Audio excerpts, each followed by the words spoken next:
కూడా మన పోరాటంలో కలిసి వస్తుంది. కానీ బాధ ఏంటంటే అన్ని క్వాలిఫికేషన్స్ ఉన్నాయి.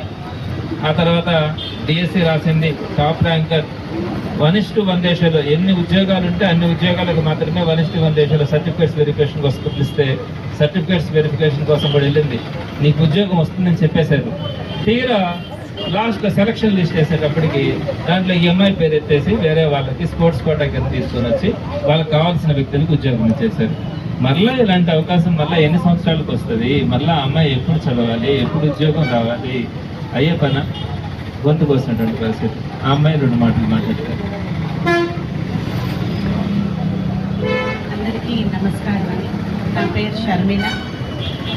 అది Madanapalle, Chittoor district. SA biological science DSC రాశాను. మా కేటగిరీలో బీసీఈలో 2 పోస్టులు ఉన్నాయండి. నేను 2nd ప్లేస్లో ఉన్నాను. సో నాకు జోన్ ఆఫ్ కన్సిడరేషన్ కింద నాకు కాల్ లెటర్ వచ్చింది. సర్టిఫికేట్ వెరిఫికేషన్ కోసం వెళ్ళాను.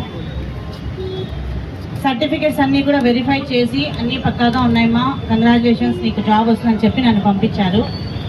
సో తర్వాత సెలక్షన్ లిస్ట్ వదిలారు. సెలక్షన్ లిస్ట్లో మాత్రం నా నేమ్ లేదు.